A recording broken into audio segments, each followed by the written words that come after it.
모든 은택을 잊지 말지어다 게 말씀을 나눕니다.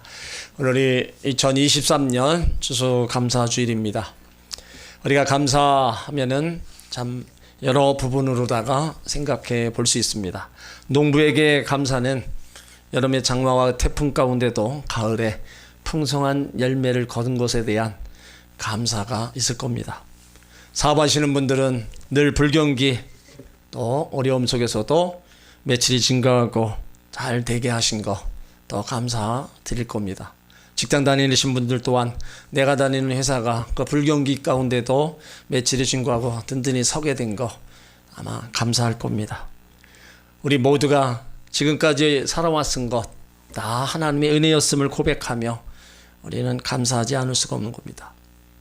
그래서 하나님이 제일 기뻐하시는 그 감사가 오늘 또 앞으로도 내 일생 전반에 넘쳐날 때 하나님은 놀라운 역사를 이루어 가실 줄 믿습니다. 오늘 시편 103편은 표제가 다윗의 시로 되어 있습니다. 언제 어느 때 지었는지는 알 수가 없어요. 그런데 다윗은 자기가 체험했고 경험했던 하나님의 은혜에 대해서 감사를 시로 다 쓴 겁니다. 오늘 1절에 내 영혼아 여호와를 송축하라, 내 속에 있는 것들아 다 그의 거룩한 이름을 송축하라. 그리고 22절 마지막에도 여호와를 송축하라, 내 영혼아 여호와를 송축하라. 이 송축이라는 뜻은 하나님 앞에 감사하는 마음으로 표현하는 겁니다. 다윗이 무엇을 감사하냐? 2절에 내 영혼아 여호와를 송축하며 그 모든 은택을 잊지 말라. 은택, 은혜와 덕택으로 보살펴 주신 모든 은혜, 그거를 잊지 말라는 겁니다. 사람들이 가장 먼저 감사할 대상은요, 하나님입니다. 이건요, 믿는 사람이나 믿지 않는 사람이나 다 똑같은 겁니다. 우리가 하나님이 주시는 그 은혜 속에 하나님이 거저 주시는 그것들을 우리는 다 누리고 있는 거예요. 그래서 은혜라는 단어 속에는 공짜라는 것이 포함되어 있는 거예요. 우리에게 주신 생명, 구원, 은혜, 치료, 회복, 축복, 평안, 자연의 혜택 다 하나님이 거저 주신 겁니다. 받을 자격도 조건도 없는 죄인인 우리들에게 하나님 주신 선물이에요. 내 공로가 있어서 노력이 있어서 받은 게 아닙니다. 하나님이 거저 주신 바로 은혜를 우리가 누리고 살고 있다는 겁니다. 내가 하는 일, 가족들의 건강, 학업, 직장, 사업, 모든 일 하나님이 도우심이 있어서 여기까지 온 줄 믿습니다. 그래서 감사라는 것은 우리가 먼 데서 찾을 게 아닙니다. 내 옆에 돌아보면 하나님의 은혜고 축복이 아닌 것이 하나도 없어요. 저는 아침에 일어나면 하나님께 감사로 시작해요. 눈을 떠서 하루를 시작하는 수 있다는 거, 은혜를 베풀어 주신 거 감사한 거예요. 아침에 일어났는데 몸이 제 기능을 할 수 있다. 여러분, 그것 우리가 감사하지 않을 수 없는 겁니다. 우리 심장은요, 하루에 10만 번 정도 뛴다고 합니다. 우리 몸속에 있는 혈액은 2억 7만 킬로미터를 달리고 하루 숨을 쉬는 횟수는 2만 3천 번 가량이라고 해요. 그러니까 그 모든 것이 우리 몸 스스로 자동장치에 의해서 움직이고 있다는 거예요. 그러니까 모든 것이 정상적으로 작동되지 않으면 몸이 이상이 오는 거예요. 핏줄이 하나라도 터져버리면 우리 몸은 그냥 정지되는 겁니다. 내가 지금까지 숨을 쉬며 살아왔던 거 여러분 당연한 것이 아니었습니다. 하나님의 은혜였어요. 지내왔던 모든 시간들, 누려왔던 거, 걸어왔던 모든 순간이 여러분 당연한 게 아니었고 은혜였다는 겁니다. 오늘 내가 하나님의 자녀로 이곳에 앉아서 찬양하고 예배하는 것도 당연한 것이 아니라 하나님의 은혜였습니다. 그러니까 우리 삶에 은혜 아닌 것이 하나도 없이 모든 것이 하나님의 은혜였다는 겁니다. 그런 하나님의 은혜를 우리는 받고 누리고 살고 있는데 삶의 현실에서 그 은혜에 대한 감사가 점점 메말라가고 있어요. 마지막 때 일어나는 현상 가운데 하나가 감사치 않는다는 겁니다. 죄성을 갖고 있는 모든 인간은요, 감사보다 원망 불평에 앞설 수밖에 없어요. 교회에서 감사를 많이 강조하는데 감사도요, 억지 감사가 있고 평범한 감사가 있고 비범한 감사가 있습니다. 억지 감사는요, 감사할 마음이 없어요. 조건도 없어요. 그러니까 성도로서 해야 된다니까 억지를 하고 나서 그냥 잊어버리는 거예요. 평범한 감사는 아무 일이 없을 때, 평안할 때, 좋은 일이 있을 때 드리는 감사입니다. 근데 비범한 감사는 어려운 환경 속에서도, 실패 속에서도, 고통 속에서도 드리는 감사예요. 이 세 가지 감사 중에서 우리가 제일 할 수 쉬운 거, 아니면 제일 하기 어려운 거, 그것이 바로 어려움 속에, 고통 속에 드리는 감사일 겁니다. 성경에도 고난과 고통 중에 감사한 그 믿음의 인물들이 참 많이 나와 있어요. 추수감사절도요, 있을 때 한 게 아닙니다. 없을 때, 부족할 때, 고난 중에 한 추수감사절. 그래서 진정한 감사는 고난 중에 드리는 감사예요. 바라기는 추수감사절 예배를 드리면서 잃어버렸던 하나님의 은혜를 다시 회복하시길 바랍니다. 오늘 무엇을 감사해야 됩니까? 3절에 보면 내 모든 죄악을 사해 주신 은혜를 감사라는 거예요. 하나님이 은혜 가운데 잊어서는 안 돼. 귀한 은혜. 죄로 말미암아 죽을 수밖에 없는 죄인을 살리신 겁니다. 하나님이 제일 싫어하는 게 바로 죄예요. 여러분, 내 안에 죄가 있으면 하나님이 느껴지지 않습니다. 하나님이 없어서 느껴지는 것이 아니라 죄가 하나님과 우리 사이를 분리시켰다는 겁니다. 그러니까 죄는 하나님과 인간 사이를 갈라놓는 겁니다. 그리고 죄가 있다면 하나님께 기도가 상달되지 않는다는 거예요. 하나님과 나의 사이 속에 죄의 담이 가로막혀 있어서 내가 아무리 기도를 해도 이 죄 때문에 내 기도가 하나님 앞에 가지 못하는 거예요. 시편 66편 18절에 내가 내 마음에 죄악을 품으면 주께서 듣지 아니하십니다. 그러니까 우리가 회개할 때 하나님 앞에 철저히 회개하고 우리가 기도해야 내 기도가 하나님 앞에 상달되는 거예요. 죄는 우리 영혼을 병들게 하고 하나님과 멀어지게 하고 결국은 죄의 싹슨 사망을 가져온 겁니다. 죄가 있으면 기쁨도 마음의 평안함도 없고 늘 불안과 초조 가운데 살아가는 겁니다. 죄가 인간에게 이게 들어오니까 이런 현상이 계속 일어나는 거예요. 그러니까 성도에게 있어서 가장 근본적인 하나님의 은혜, 우리 죄를 예수님 십자가에서 흘린 피로 용서해 주셨다는 겁니다. 죄사함이 없다면요, 우리는 저주와 형벌 대상이 되어 죽을 수밖에 없는 거예요. 그런데 그런 모든 죄악을 예수님이 용서해 주셨다는 거예요. 물론 우리가 예수 믿고 나서도 우리가 짓는 죄가 있습니다. 하나님 앞에, 사람 앞에 말로 짓고 행동으로 짓고 마음으로 짓는 죄가 있어요. 그런 것들은 우리가 하나님 앞에 철저히 날마다 회개하면 묻지도 않고 하나님 그 죄를 사해 주시는 겁니다. 오늘 시편 103편 10절에 보면 우리 죄를 따라 처치하지 아니하시며 우리 죄악을 따라 갚지 아니하셨다 그랬습니다.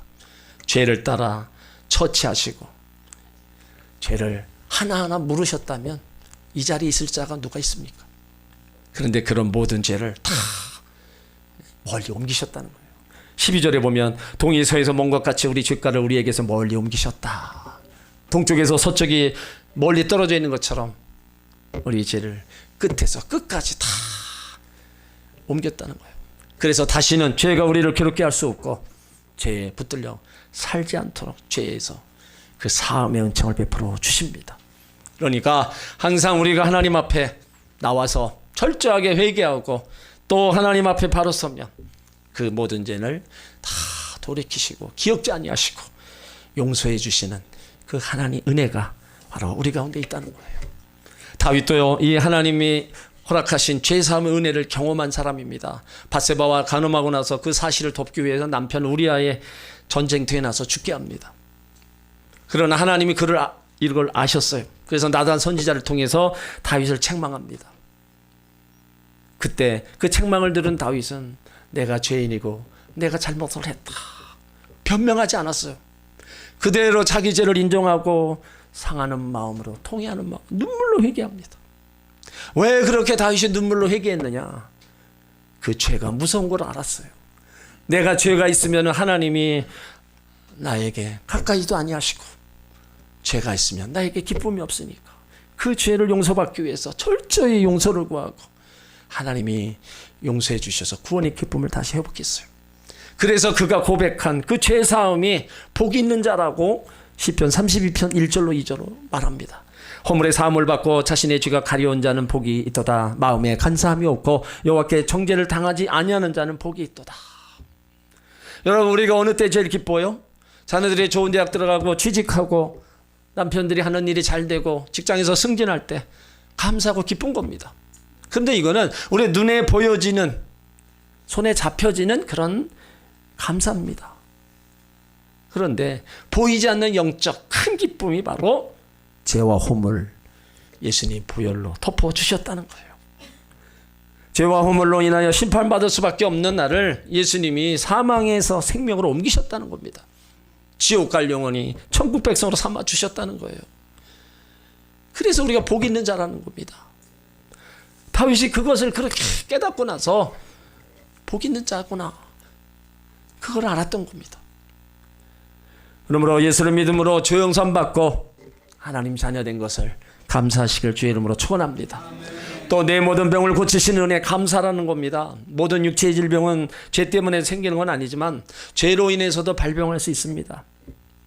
내면에 있는 분노, 그것이 넘치고 감정 조절이 안 될 때 심한 스트레스를 받게 됩니다.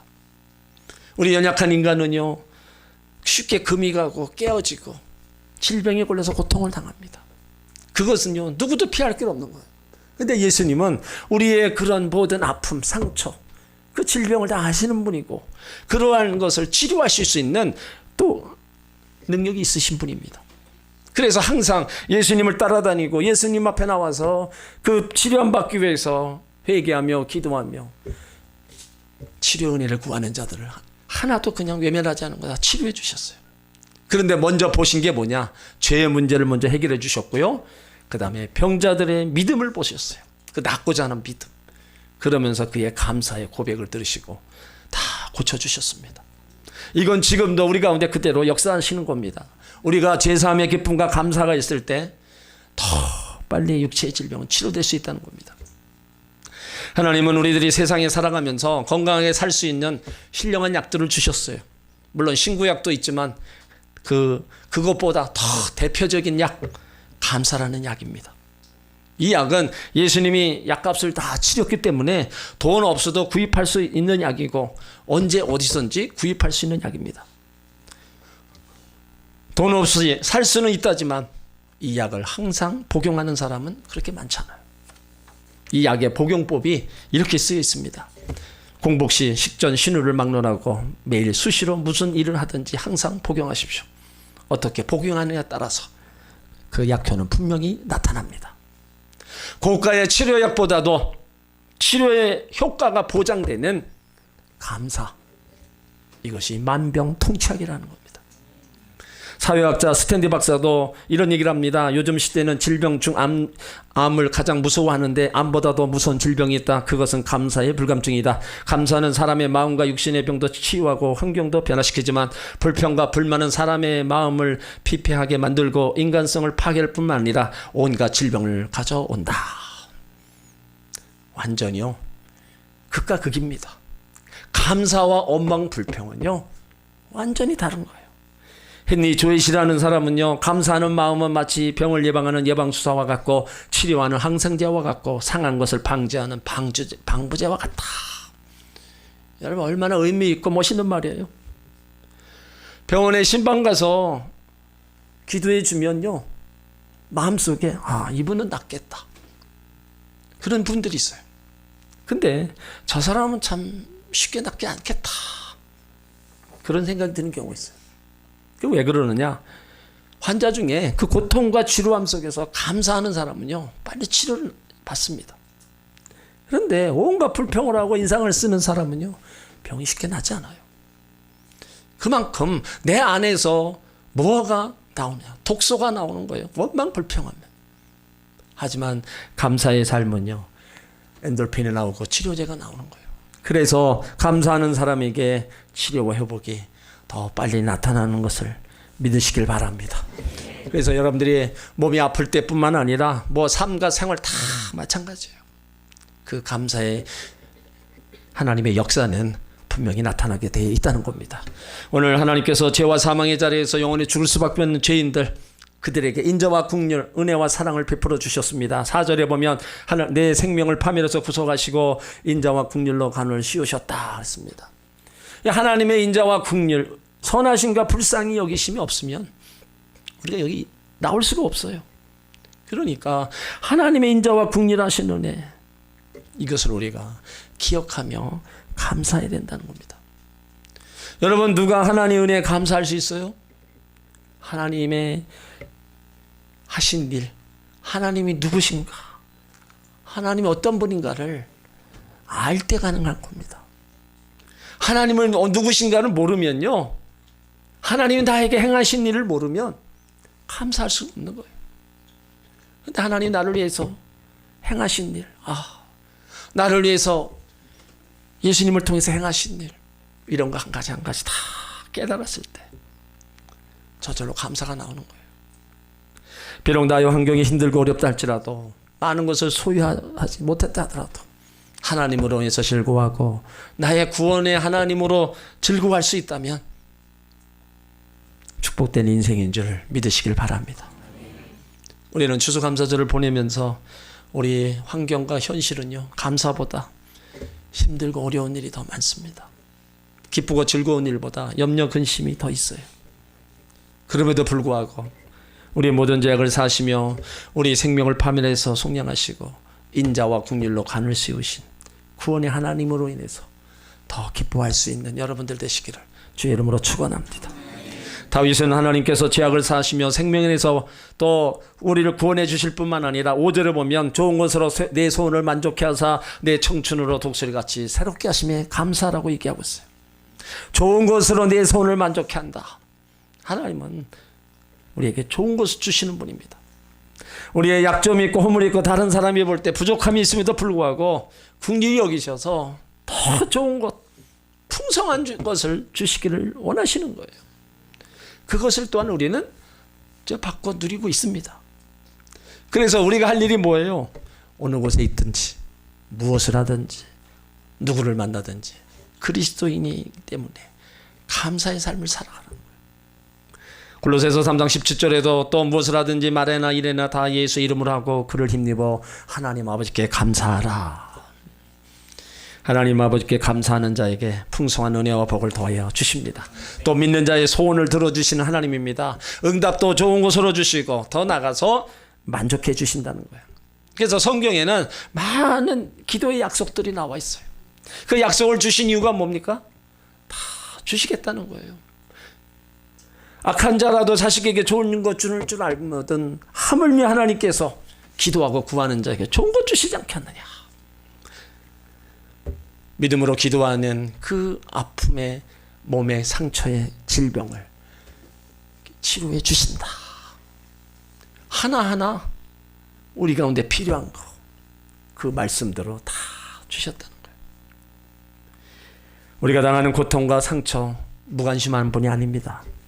잠시 잠깐 고통도 아픔도 있을 할지라도 하나님의 때가 이르렀을 때 눈물, 고통, 부르짖음 보고 듣고 아시고 문제와 어려움에서 건져 주십니다. 우리는 그것을 살아오면서 많이 경험했어요. 그것이 바로 하나님이 나에게 주신 은혜고 그것 또한 우리가 감사하지 않을 수 없는 겁니다. 우리 소원에 더 좋은 것을 응답하신 하나님, 이 하나님이 우리가 믿는 하나님 지금도 살아계셔서 우리와 함께 계시는 줄 믿으시길 바랍니다.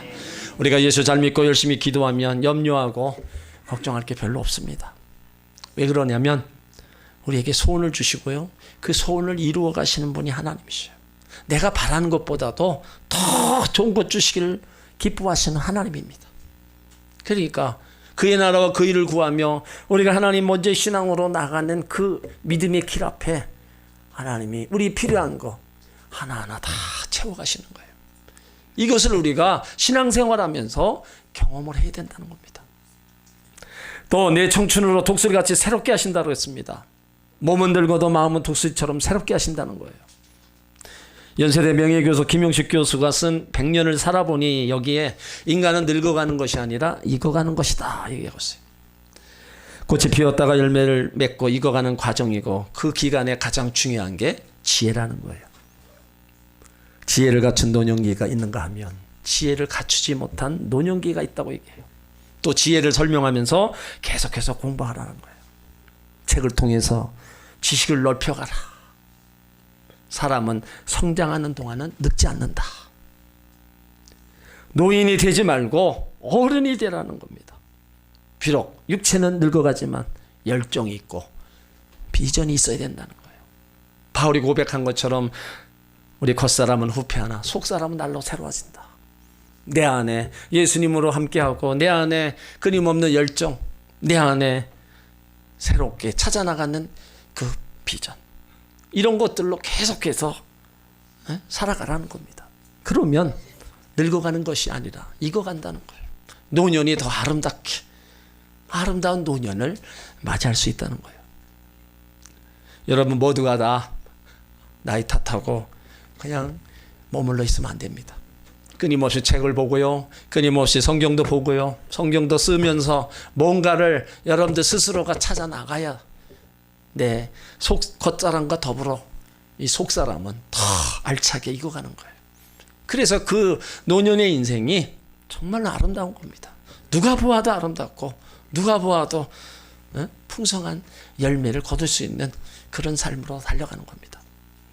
오늘 독수리의 특징 중 하나가 위기에 강하다는 겁니다.